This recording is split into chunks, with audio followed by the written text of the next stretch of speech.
നമസ്കാരം എല്ലാവർക്കും week 6 guide ലൈൻസിലേക്ക് എല്ലാവർക്കും സ്വാഗതം. ഇന്ന് ജനുവരി 15 മൺഡേ. നമ്മുടെ ഗൈഡ് ലൈനിന് 3 ഭാഗങ്ങളാണുള്ളത്. ആദ്യത്തെ ഭാഗം ഇതാണ്: നിങ്ങൾ കഴിക്കുന്ന ഭക്ഷണത്തിൽ സ്പ്രൗട്ട്സ് അഥവാ മുളപ്പിച്ചത് ഉൾപ്പെടുത്തുക. ഇത് എന്ത് വേണമെങ്കിലാവും, നിങ്ങളുടെ ടേസ്റ്റ് അനുസരിച്ചിട്ട്.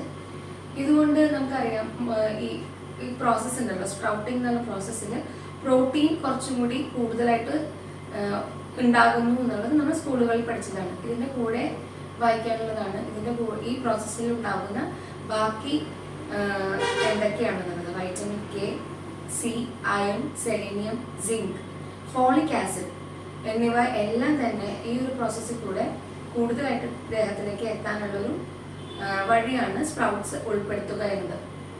സ്പ്രൗട്ട്സ് എങ്ങനെയാണ് കഴിക്കേണ്ടത്? സ്പ്രൗട്ടിംഗ് എന്നുള്ള പ്രോസസ്സ് എല്ലാവർക്കും അറിയുന്നുണ്ടാവും. കഴിവതും പകല് തന്നെ കഴിക്കുക, രാത്രി കഴിക്കാതിരിക്കുക. കാരണം ഇത് കൂടുതൽ ഡൈജഷൻ ആവശ്യമുള്ള ഒരു ഭക്ഷണ പദാർത്ഥമാണ്. അതുകൊണ്ട് തന്നെ രാത്രി കഴിച്ചു കഴിഞ്ഞാൽ നിങ്ങൾക്ക് അസിഡിറ്റി, ബ്ലോട്ടിങ് കൂടാൻ സാധ്യതയുണ്ട്. അപ്പോൾ പകല് ഇത് കഴിക്കാം. നമുക്ക് ഉച്ചയ്ക്കത്തെ ഊണ് കഴിക്കുന്നതിന് മുമ്പ് ഒരു സാലഡ് രൂപത്തിലും ഇത് കഴിക്കാവുന്നതാണ്.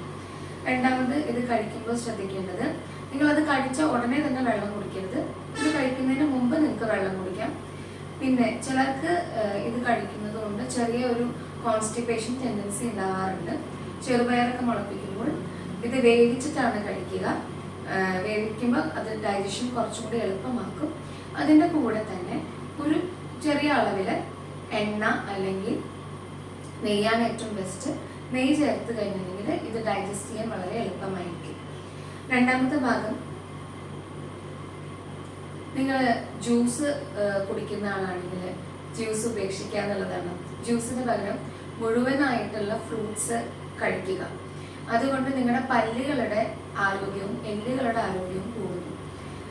മാത്രമല്ല, ഈ ജ്യൂസിങ് എന്ന പ്രോസസ്സിൽ ഒരുപാട് ഫൈബർ നഷ്ടമാവുന്നുണ്ട്.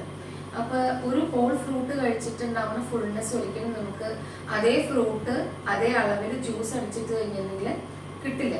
അപ്പോൾ നിങ്ങളുടെ ഫൈബർ കണ്ടന്റ് ഫുൾനെസ് തോന്നിക്കൊണ്ട് കഴിക്കാൻ ഏറ്റവും ബെസ്റ്റ് ഫ്രൂട്ട്സ് മുഴുവനായിട്ടും കഴിക്കുകയാണ്. ജ്യൂസ് ഒഴിവാക്കുക. മാത്രമല്ല, അതിൻ്റെ അകത്ത് ആഡ് ചെയ്യുന്ന ഷുഗറും നമുക്ക് ശരീരത്തിന് നല്ലതല്ല.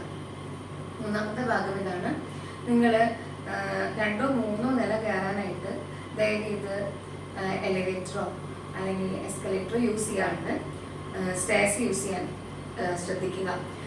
വെയിറ്റ് ലോസിന് ട്രൈ ചെയ്യുന്നവർക്ക് ഒരു ഡയറക്റ്റ് എക്സസൈസിലേക്ക് പോവാണ്ട് തന്നെ വെയിറ്റ് ലോസിനുള്ള വളരെ നല്ലൊരു വഴിയാണ് ഈ സ്റ്റെയർസ് യൂസ് ചെയ്യുക എന്നുള്ളത്. കാരണം ഒരു കമ്പാരിസൺ പറയുകയാണെങ്കിൽ, നിങ്ങൾ ജോഗ് ചെയ്യണേക്കാട്ടും എനർജി എക്സ്പെൻസ് ഉണ്ടാവും നിങ്ങൾ ഒരു ഫ്ലൈറ്റ് സ്റ്റെയർസ് കയറുകയാണെങ്കിൽ.